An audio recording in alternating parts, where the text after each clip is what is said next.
Good morning students, welcome to 12th standard economics. Okay, so நம்ம இப்போ எந்த lesson discuss பண்ணிட்டு இருக்கோம்? 10th lesson discuss பண்ணிட்டு இருக்கோம், environmental economics. Okay வா? So last classல என்னமா பார்த்தோம்? So introduction of என்ன பார்த்தோம்? Introduction of environmental economics அப்படின்னு பார்த்தோம். அதை ஃபாலோ பண்ணி ஒரு மெட்டீரியல் பேலன்ஸ்ட் அப்ரோச், ஓகேவா, என்விரான்மெண்டல் ரிலேட்டடா மெட்டீரியல் பேலன்ஸ்ட் அப்ரோச் அப்படிங்கிறத நம்ம லாஸ்ட் கிளாஸ்ல டிஸ்கஸ் பண்ணோம், ஓகேவா. ஸோ இன்னைக்கு டுடேஸ் கிளாஸ் நம்ம என்னென்ன பார்க்க போறோம்னு பாருங்கடா. What you mean by environmental goods? Okay, environmental குட்ஸ்னா என்ன, என்விரான்மெண்டல் குவாலிட்டினா என்ன, எக்ஸ்டர்னலிட்டிஸ் அப்படின்னா என்ன, அதோட டிஃப்ரெண்ட் டைப்ஸ் என்னென்ன, ஓகேவா. ஸோ இதை ப்ரீஃபாக பார்க்க போகிறோம். இதை ஃபாலோ பண்ணி what you mean by pollution, பொல்யூஷன்னா என்ன, அதோட மீனிங் என்ன, அதோட டிஃப்ரெண்ட் டைப்ஸ் பார்த்துட்டு அதில் ஒரு டைப்ஸை இன்னைக்கு ப்ரீஃபாக பார்க்க போகிறோம், சரியா. ஸோ ஏர் பொல்யூஷன், அதை பற்றி இன்னைக்கு ப்ரீஃபாக நம்ம பார்க்க போகிறோம். அதோட causes, effects, remedial measures, that and all we discussed in this class. Are you கிளியர்டா? ஃபர்ஸ்ட் திங் பாரு, what you mean by environmental goods, ஓகேவா. ஸோ என்விரான்மெண்டல் குட்ஸ் அப்படின்னா என்னமா, the environmental goods are typically non-market goods, ஓகேவா. அப்போ environmental goodsனா என்னமா, it is a non-market goods, okay. so marketல amount pay பண்ணி அந்த மாதிரி குட்ஸை நம்மளால என்ன பண்ண முடியாது, we can't purchase, ஓகேவா. ஸோ நான் marketable goods we described as the environmental goods, ஓகேவா. ஸோ இதுக்கு என்னென்ன எக்ஸாம்பிள் சொல்லலாம், it includes clean air, okay, clean air, clean water, landscape, green transport infrastructure, ஓகேவா, public park, urban park, rivers, mountains, forest and beaches, okay. so without என்னது man interference இல்லாம நேச்சுரலா abundance-ஆ கிடைக்கிற commodities, that means non marketable goods we described as the environmental goods, ஓகேவா. so concerns with environmental goods focus on the effects that the exploitation of ecological system have on the economy, the well-being of humans and other species and the environment, ஓகேவா. அப்ப இந்த environmental goods, okay, இந்த environmental goods ஓவரா exploitation என்னமா, அதிகமா சுரண்டுதல் அப்படின்னு சொல்லுவாங்க இல்லையா. ஸோ ஓவரா எக்ஸ்பிளைட்ஸ் பண்றதுனால என்னென்ன நம்மளோட எக்கலாஜிக்கல் சிஸ்டம் எப்படி அஃபெக்ட் ஆகுது, அதை எப்படி ப்ரொடெக்ட் பண்ணலாம் அப்படிங்கிறதெல்லாம் தான் இந்த என்விரான்மெண்டல் எக்கனாமிக்ஸ் வந்து டீடைல்டா என்னது டிஸ்கஸ் பண்ணுது, ஓகேவா. ஸோ என்விரான்மெண்டல் குட்ஸ் அப்படின்னா இட் இஸ் எ நான் மார்க்கெட்டபிள் குட்ஸ். என்விரான்மெண்டல் குட்ஸ்னா என்னடா, நான் மார்க்கெட்டபிள் குட்ஸ், ஓகேவா. அடுத்தது பாரு, என்விரான்மெண்டல் குவாலிட்டி, ஓகேவா. ஸோ என்விரான்மெண்டல் குவாலிட்டி அப்படின்னு என்னன்னு பாரு, it is a set of properties and the characteristics of the environment, ஓகேவா. ஸோ நம்ம எப்படி ஒரு கமாடிட்டிஸ் எடுத்துட்டு அதோட குவாலிட்டியை நம்ம டீட்டெயில்டாக நோட் பண்ணுறோம் இல்லையா, சேம் லைக் தட் நம்மளோட என்விரான்மெண்டல் குவாலிட்டி அப்படிங்கிறது it is a properties and characteristics of the environment, okay. So நம்மளோட என்விரான்மெண்ட்டுக்கு என்னென்ன செட் ஆஃப் ப்ராப்பர்ட்டிஸ் அப்படிங்கிறத செட் பண்ணுறதும் அதோட கேரக்டரிஸ்டிக்ஸ், நம்ம என்விரான்மெண்ட்னா எப்படி இருக்கணும், ப்ரிசர்வ் பண்ணணும், எப்படி கன்சர்வ் பண்ணணும், ஓகே. ஸோ அதுக்கான கேரக்டரிஸ்டிக்ஸை செட் பண்ணுறதும் தான் என்னது என்விரான்மெண்டல் குவாலிட்டி அப்படின்னு சொல்லலாம், சரியா. So it is either generalised R local as the impinging on human beings and other organism. So it is a measure of the condition of an environment relate to the requirement of one or more species and the human need. So environmental quality has been continuously declining due to the capitalistic mode of the functioning, ஓகேவா. So environmental quality அப்படின்னா என்னமா, நம்ம environment எப்படி இருக்கணும் அப்படிங்கிறதுக்காக அதோட properties எப்படி இருக்கணும், அதோட கேரக்டரிஸ்டிக் பெக்யூலியாரிட்டிஸ் எப்படி இருக்கணும் அப்படின்னு நம்ம செட் பண்ணுறது தான் என்னன்னு சொல்லுவோம் என்விரான்மெண்டல் குவாலிட்டி, ஓகேவா. ஸோ கண்டினியூஸாக நம்மளோட என்விரான்மெண்ட்டை, ஓகே, கண்டினியூஸாக அதை யூஸ் பண்ணிகிட்டே இருக்கிறதுனால எதுக்காக, கேபிட்டலிஸ்ட்னா என்ன, முதலாளித்துவம் அப்படின்னு சொல்லுவாங்க இல்லையா, ப்ராஃபிட் மோட்டிவோட இருக்கிறவங்க, ஓகேவா. ஸோ அவங்க அதிகமாக ப்ராஃபிட் ஏர்ன் பண்ணணும் அப்படிங்கிற பர்பஸுக்காக they can fully exploit our environment. அப்படி என்விரான்மெண்ட்டை ஃபுல்லாக யூஸ் பண்ண அதோட குவாலிட்டி என்ன ஆகிட்டே இருக்கு, இட் ஷுட் பி டிக்ளைனிங், ஓகேவா, குறைஞ்சிட்டே வருது, ஓகே. ஸோ இது பாரு இன்ட்ரெஸ்டிங்காக இருக்கும். Environment is a pure public good that can be consumed simultaneously by every one and from which no one can excluded, ஓகேவா. ஸோ இந்த என்விரான்மெண்ட் குட் அப்படிங்கிறது it is a free good, ஓகேவா. So இது வந்து பப்ளிக் குட் அப்படின்னு சொல்லலாம், okay.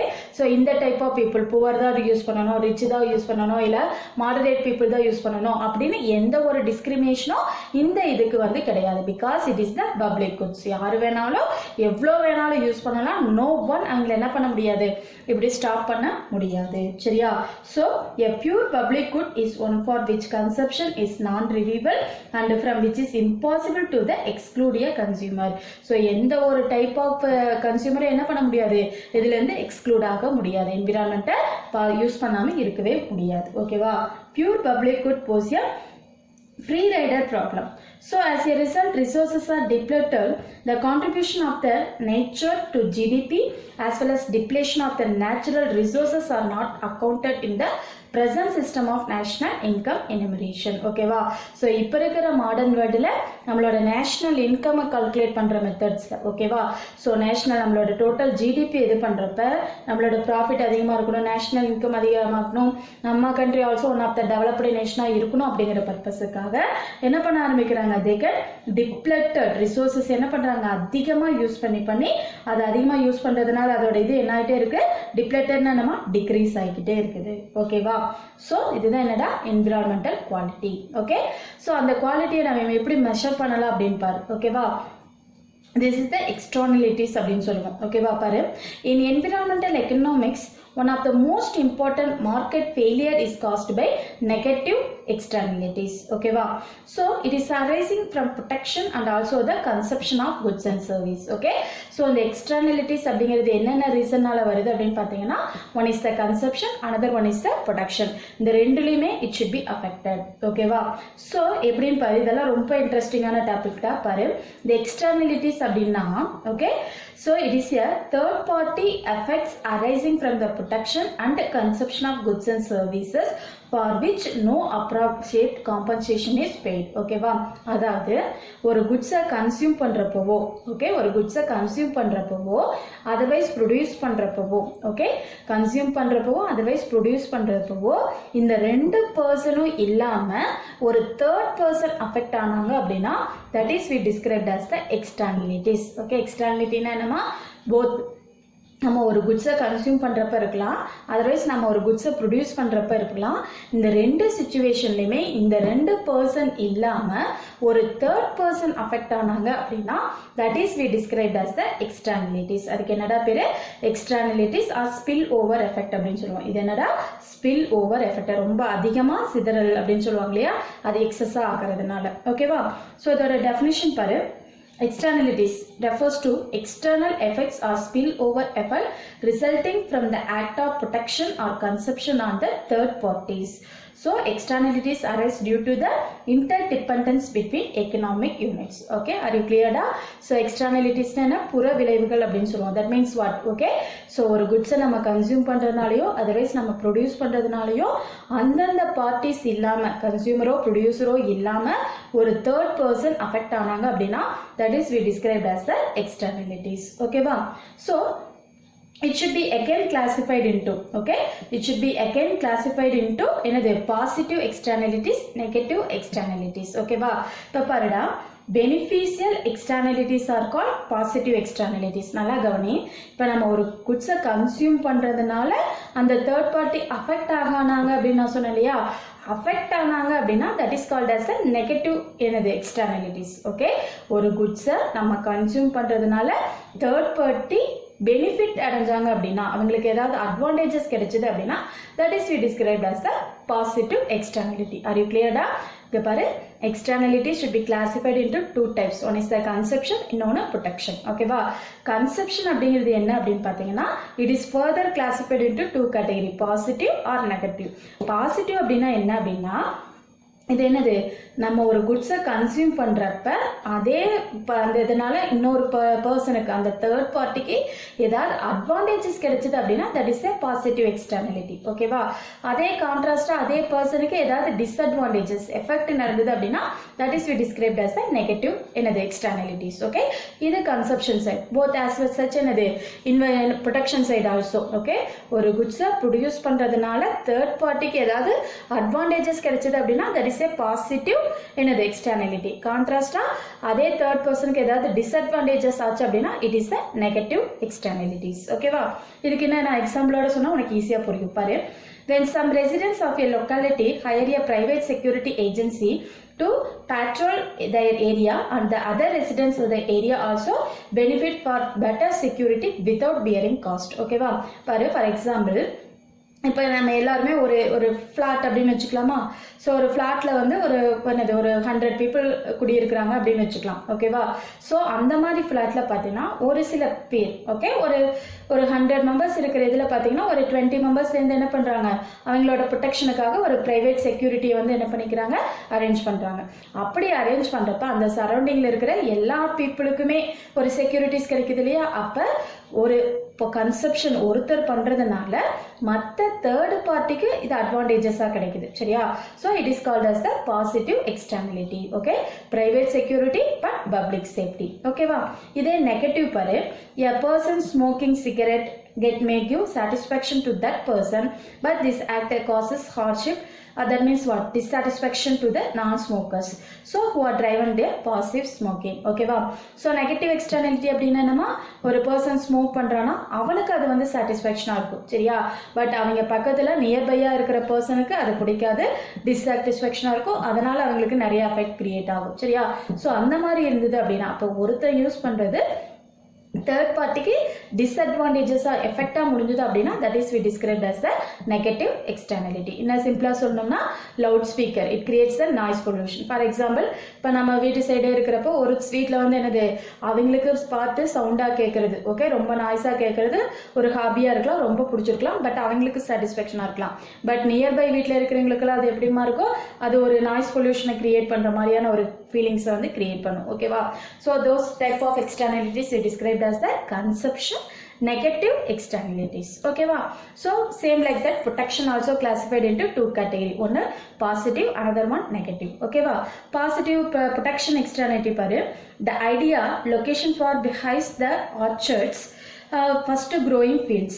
While bees make honey, they also help in the pollination, மகரந்த சேர்க்கை அப்படின்னு சொல்லுவாங்க இல்லையா, of apple blossoms. So the benefit acquired the both producers honey as well as apple.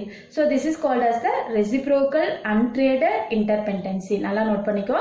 It is otherwise called as the reciprocal untraded interdependency. Okay. இதுக்கு நான் உனக்கு புரியுற மாதிரி சொல்லணும் பாரு, ப்ரொடெக்ஷன் சைட். ஓகேவா. ஃபார் எக்ஸாம்பிள், ஒரு வீட்டில் என்ன பண்ணுறாங்க, தேனி வளர்க்குறாங்க, பீஹிவ்ஸ். ஓகேவா. ஸோ தேனி வளர்க்குறப்ப நியர்பை அந்த பக்கத்து தோட்டக்காரங்க அவங்க தோட்டத்தில் இது ஃப்ரூட்ஸ் இது போட்டிருக்காங்கன்னு வச்சுக்கலாம், ஆப்பிள் தோட்டம் இல்லை வேறு ஏதாவது. ஓகேவா. ஸோ அந்த மாதிரி போடுறப்ப இங்கே தேன் வளர்த்துறது, அங்கே போய் அந்த இது ஃப்ரூட்ஸ் இதில் இது பண்ணுறப்ப அந்த பழத்தோட்டத்தில் என்ன இருக்கும், ப்ரொடக்ஷன் வந்து அதிகமாக கிடைக்கும். சரியா. ஸோ அந்த மாதிரி ப்ரொடக்ஷனில் பாசிட்டிவான இம்பேக்ட் கிரியேட் ஆச்சு அப்படின்னா that is we described as the என்னது ப்ரொடெக்ஷன் பாசிட்டிவ் எக்ஸ்டர்னலிட்டி. ஓகே. அதே மாதிரி கான்ட்ராஸ்டாக ப்ரொடக்ஷனில் பாரு, ஃபேக்ட்ரி எமிஷன். ஓகேவா. Suppose is training given for the workers in the company, in those trained workers leave the company to join the some other company. So the later company gets benefit are skilled workers without incurring cost of training. அதுவும் இதுக்கு தான், positive தான். சரியா. So first time ஒருத்தர் ஒரு ஜாப்ல appointment ஆகிறப்ப அவருக்கு என்ன கிடைக்குது, அங்கே ட்ரைனிங் கொடுத்து வேலைக்கு சேர்த்துக்கிறாங்க. சரியா. அதே பர்சன் அடுத்த கம்பெனியில் வேலைக்கு போகிறப்ப அவனுக்கு ட்ரைனிங் தேவையில்லை. ஓகேவா. அப்போ வித்தவுட் காஸ்ட், செலவு பண்ணாமே அவருக்கு என்ன கிடைச்சிருது, பெட்டர் ட்ரைனிங் ஸ்டாஃப் வந்து அவைலபிளாக கிடைச்சிருக்கு. ஓகே. இதெல்லாம் அட்வான்டேஜஸ். அப்போ positive production externality. Okay. Factory emission அப்படின்னா என்னமா, ஃபேக்ட்ரியிலேருந்து வெளியில் வர புகை இந்த மாதிரி இதெல்லாம். சரியா. So the emissions and influence of the factory causes air and water pollution. இதை எதை கிரியேட் பண்ணோம், ஃபேக்ட்ரியிலேருந்து வர எமிஷன், ஸ்மோக்கு இதெல்லாம் வந்து பார்த்தீங்கன்னா. ஓகே. ஸோ நெகட்டிவ் எக்ஸ்டர்னலிட்டிஸ் அப்படின்னா என்னடா, நெகட்டிவ் எக்ஸ்டர்னலிட்டி அப்படின்னா என்னது, the emission and influence of the factory causes air and water pollution. So water becomes contaminated unfit for drinking. ஓகேவா. For example tanneries. டேனரிஸ்னால் என்னம்மா, இப்போ தோல் பதனிடும் ஆலை அப்படின்னு சொல்லுவாங்க இல்லையா. ஸோ அந்த மாதிரி இதனால என்ன ஆகுது, அந்த ஃபேக்ட்ரியிலேருந்து வர வேஸ்டேஜ் வந்து air pollution and also the water pollution இது எல்லாத்தையும் கிரியேட் பண்ணுது. ஓகேவா. ஸோ அதனால் அந்த ஏரியாவில் the innocent community bears the external cost of the which is not compensated. ஓகேவா. ஸோ அந்த மாதிரி ரீசன்னால அந்த சரௌண்டிங்கில் இருக்கிற எல்லா டைப் ஆஃப் பீப்புளுமே அஃபெக்ட் ஆவாங்க. Okay. So those type of externalities we described as the negative externalities. Are you கிளியர்டா. ஸோ எக்ஸ்டர்னலிட்டிஸ்னா என்னடா, it it should be classified into two category, consumption one, protection one. Okay va, consumption la positive and negative, protection liyo positive and also the negative. Okay, are you clear? Okay, next topic polama. So next topic paru pollution. Okay va, so pollution அப்படினா என்னடா? Pollution is the introduction of contamination into the natural environment that causes adverse change. Adverse na என்னடா? Opposite. Okay va, adverse change in the form of killing of life, toxicity na நச்சுத்தன்மை அப்படினு சொல்லுவாங்க இல்லையா, toxicity of environment, damage to the ecosystem and aesthetics of our surroundings. Okay va, so நம்ம environmental surrounding full opposite okay va, ஒரு adverse impact வந்து create பண்ணி. okay, so அந்த toxic அப்படினு சொல்லுவாங்க இல்லையா, toxicity na நச்சுத்தன்மை, அப்புறம் killing of life both in the animals and also the human beings. okay, damage to the ecosystem, நம்ம whole surrounding affect பண்ற concept we described as the pollution. okay, so இதோட different types பார்த்தீங்கன்னா air pollution, water pollution, noise pollution and also the land pollution. okay, so today's class we are full and full discussed about the concept of air pollution. air pollution என்ன, அதோட definition, different types, அதோட causes, effect and remedial measures பார்க்கலாம். சரியா? first air pollution அப்படின்னா என்னடா? air pollution is the presence of any solid, liquid or gaseous substance in the atmosphere in such concentration as may be or tend to be injurious to the human beings or other living creatures of plants or property or environment. okay va, so air pollution அப்படிங்கிறது என்னடா? நம்மளை சுற்றியும் presence of any ஒரு சாலிட்டோ லிக்விட்டோ otherwise gaseous ஃபார்மேஷனில் நம்மளோட அட்மாஸ்பியரில் கலந்து அது human பீயிங்ஸையும் அதர் லிவிங் கிரியேச்சர்ஸ்லையும் என்விரான்மெண்ட் அஃபெக்ட் பண்ணுச்சு அப்படின்னா that is we described as the air pollution. ஓகேவா? ஸோ அந்த ஏர் பொல்யூஷனோட ஆக்ட் பாருங்கடா, the air prevention and control of pollution act 1981. இது எந்த வருஷம் இதுக்கான ஆக்ட் கொண்டு வந்தாங்க? அந்த ஆக்ட் பேர் என்னன்னு பாருங்க, த ஏர் that is prevention and control of pollution act in 1981. ஓகேவா? ஸோ இதோட டைப்ஸ் பாரு, it should be classified into two types. ஒன்று இன்டோர் பொல்யூஷன், அடுத்தது outdoor air pollution. Indoor air pollution, outdoor. Indoor அப்படின்னா என்னன்னு பார்த்தீங்கன்னா, it refers to the toxic contaminants we encounter in our daily lives in our homes, schools and workplaces. For example, cooking and heating with solid fuels on open fire or traditional stoves. traditional stove என்னடா? விறகடுப்புன்னு சொல்லுவோம்ல, traditional stove. okay, on open fires on traditional stoves results in high level of indoor air pollution. ஓகேவா? So நம்ம சுற்றி இருக்கிற நம்ம living பிளேஸில் நம்மளை நம்ம சரௌண்டிங்கில் இருக்கிற காசஸ்னால, சரியா? நம்ம வீட்டில் குக் பண்ணுறதுனால, ஓகே, அடுத்தது நம்ம ஸ்கூலில், அடுத்தது ஒர்க் பிளேஸில், இந்த மாதிரி இடத்துல நம்ம ஃபேஸ் பண்ணுறது என்னன்னு சொல்லுவோம், அந்த இடத்துல இருக்கிற பொல்யூஷனை இன்டோர் ஏர் பொல்யூஷன் அப்படின்னு சொல்லுவோம். எஸ்பெஷலி இது பார்த்தீங்கன்னா எதுலேருந்து அதிகமாக வரும்? குக்கிங், அடுத்தது ஹீட்டிங் வித் சாலிட் ஃபியூயலை ஹீட் பண்ணுறப்ப ஓப்பன் ஃபயரில், இன்னும் சிம்பிளாக சொல்லணும்னா ட்ரெடிஷ்னல் ஸ்டவ், விறகடுப்பில் வர ஸ்மோக். ஓகேவா? So that and all creates the indoor air pollution. Okay, but outdoor air pollution அப்படிங்கிறது என்னமா? it refers to the ambient air. ambient அப்படிங்கிறது environment. ஓகேவா? so the common source of outdoor air pollution are caused by the combustion process. combustion என்னமா? எரிக்கிறதுனால. ஓகேவா? so combustion process from motor vehicles, solid fuel burning and industry. Okay, so இண்டஸ்ட்ரீஸ்லேருந்து வர அந்த ஸ்மோக்காக இருக்கலாம், இல்லை அங்கே என்னது அந்த ஃபியூயல், சாலிட் ஃபியூயல் எல்லாம் பேர்ன் பண்ணுறதா இருக்கலாம், சரியா? ஸோ அந்த மாதிரி ரீசன்னால பொல்யூஷன், ஏர் பொல்யூஷன் கிரியேட் ஆச்சு அப்படின்னா that is we described as the outdoor air pollution. ஓகேவா? ஸோ இண்டோர் ஏர் பொல்யூஷனா என்ன, அவுட்டோர் ஏர் பொல்யூஷனா என்னன்னு புரியுதா? ஓகே, ஸோ அடுத்தது பாரு, இதோட காசஸ் என்னென்ன ரீசன்னால இந்த பொல்யூஷன் வருது அப்படின்னு பார்க்கலாம். ஓகேவா?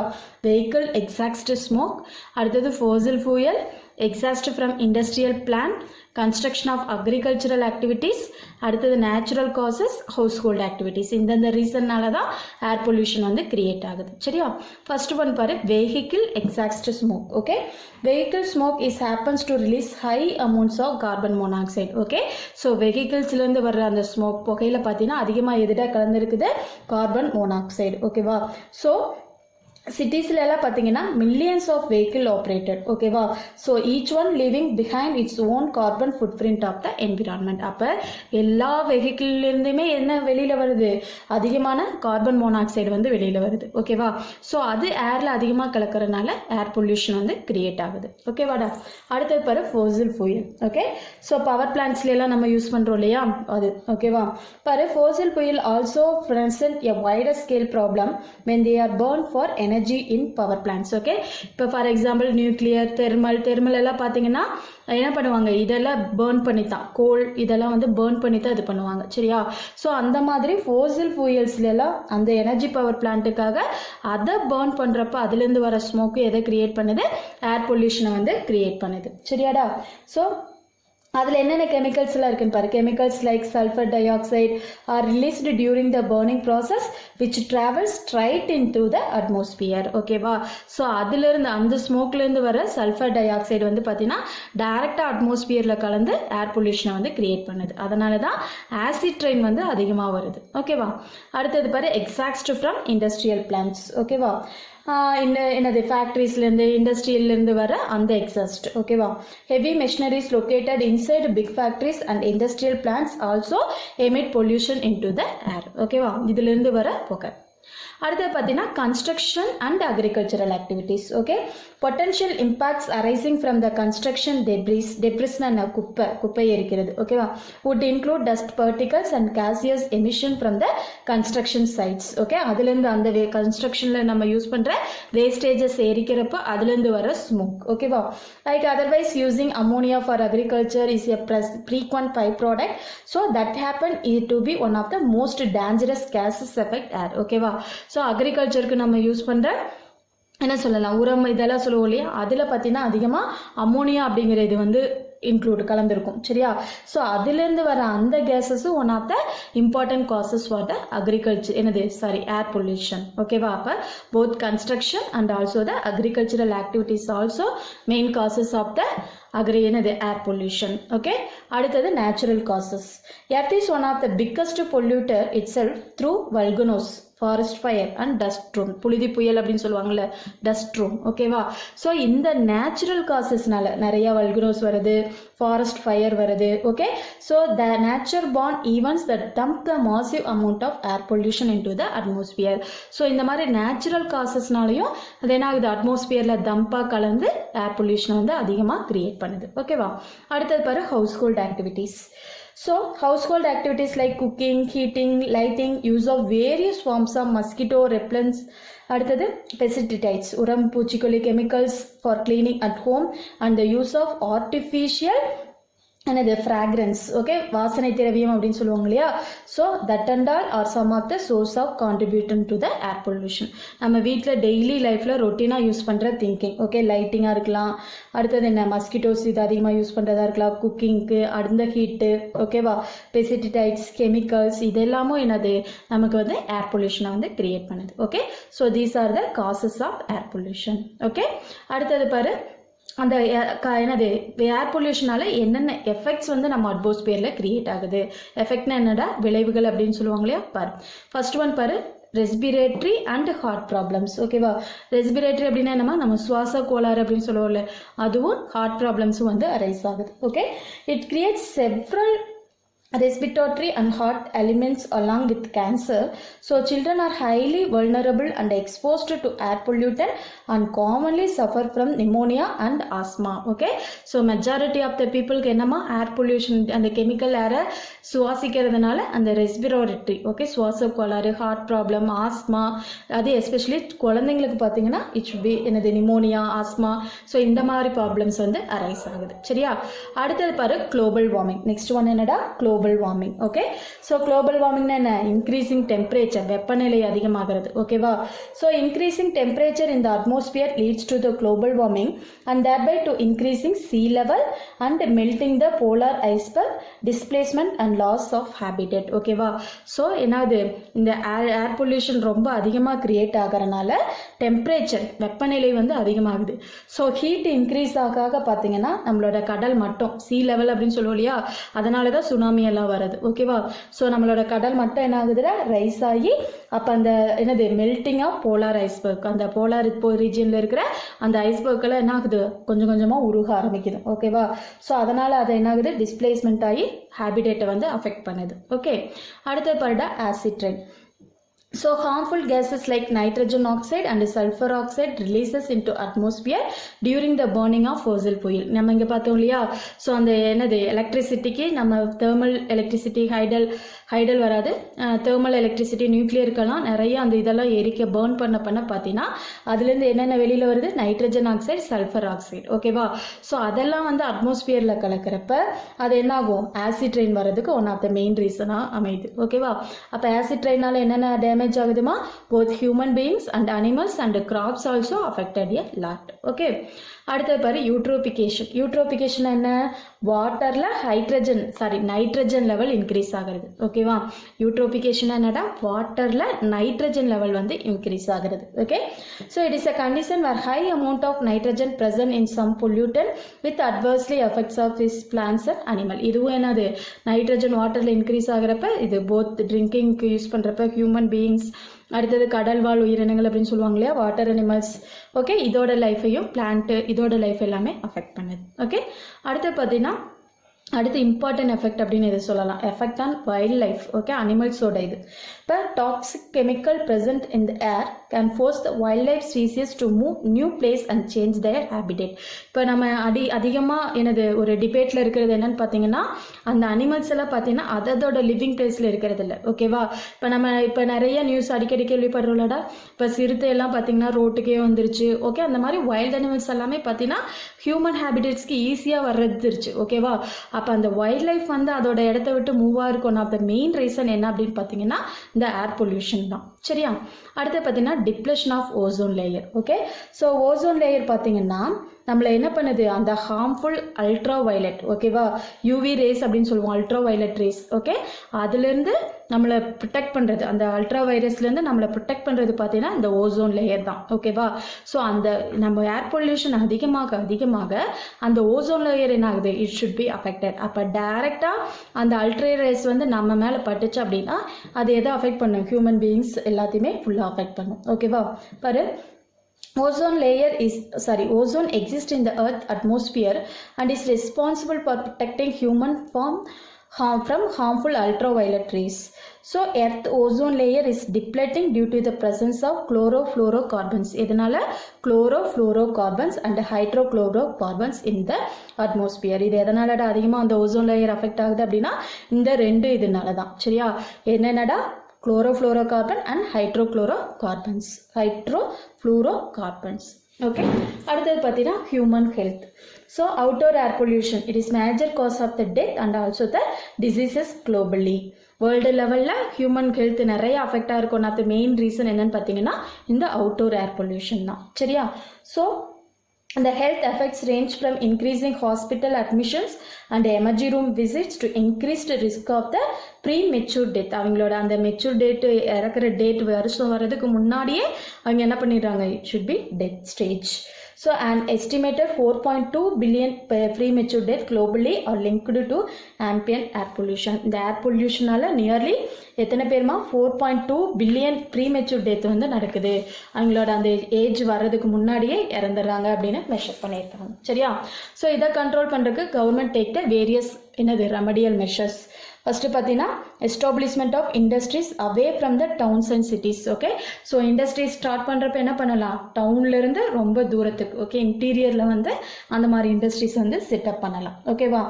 அடுத்தது increasing the length of the chimneys in industries. Okay. சிம்னிஸ்னு என்னமா, நோ ஸ்மோக்கிங், ஃபயர் இல்லாத இதாக பார்த்து என்ன பண்ணலாம், புகை இல்லாத இதாக பார்த்து செட் பண்ணலாம். ஓகேவா. அடுத்து பார்த்தீங்கன்னா growing more plant and trees. அந்த இண்டஸ்ட்ரீஸை சுற்றி என்ன பண்ணலாம், நிறைய பிளான்ட் ட்ரீஸ் எல்லாம் வைக்கிறப்ப அந்த இதெல்லாமே எது அப்சர்வ் பண்ணிக்கும், அந்த ட்ரீஸ் பொல்யூஷன் எல்லாத்தையுமே அந்த ட்ரீஸே ஃபுல் அண்ட் ஃபுல் அப்சர்வ் பண்ணிக்கும். ஓகேவா. அடுத்தது use of non conventional fossil fuels like என்னது பயோகேஸ், சிஎன்ஜி, எல்பிஜி, ஓகேவா. ஸோ என்னது இந்த மாதிரி ஃபியூயல் வந்து தெர்மலோ இல்லை நியூக்ளியர் பவர் பிளான்ட்டோ அதை அதிகமாக யூஸ் பண்ணுறதுக்கு பதிலாக நம்ம எது யூஸ் பண்ணிக்கலாம் அதிகமாக, நான் கன்வென்ஷனல், ஓகே, பயோகேஸ் இந்த மாதிரி நேச்சுரலாக கிடைக்கிற அதுலேருந்து வர இதை வந்து நம்ம அதிகமாக யூஸ் பண்ணிக்கலாம். அப்போ ஓரளவுக்கு ஏர் பொல்யூஷனை என்ன பண்ணலாம், கண்ட்ரோல் பண்ணிக்கலாம். சரியா. அடுத்தது பாரு, use of mass transit system. Mass transmit சிஸ்டம்னா நம்ம பொது போக்குவரத்து சாதனம். அதிகமாக ப்ரைவேட், நம்ம வீட்லேயே பார்த்தீங்கன்னா ஒவ்வொரு வீட்லேயும் 4 வெஹிக்கிள்ஸ் வச்சுருக்காங்க, 4 to 5, 2 வீலர் 2, கார் 2, அந்த மாதிரி இல்லாமல் மேக்ஸிமம் என்ன பண்ணிக்கலாம், பப்ளிக் டிரான்ஸ்போர்ட் சிஸ்டத்தை வந்து ஃபாலோ பண்ணிக்கலாம். அப்படி பண்ணுறப்ப ஓரளவுக்கு நம்ம என்ன பண்ணிக்கலாம், ஏர் பொல்யூஷனை வந்து கண்ட்ரோல் பண்ணிக்கலாம். சரியாடா. So that's all in this class. இன்னைக்கு என்னென்னடா பார்த்தோம், என்விரான்மெண்டல் குட்ஸ்னா என்ன, குவாலிட்டினா என்னன்னு பார்த்தோம், எக்ஸ்டர்னலிட்டிஸ் பார்த்தோம், அதோட டிஃப்ரெண்ட் டைப்ஸ் பார்த்தோம், பொல்யூஷன்னா என்ன அதோட டிஃப்ரெண்ட் டைப்ஸ், அதில் ஏர் பொல்யூஷனை பற்றி இன்னைக்கு ப்ரீஃபாக பார்த்துருக்கோம். ஆர் யூ கிளியர்மா? Okay, thank you.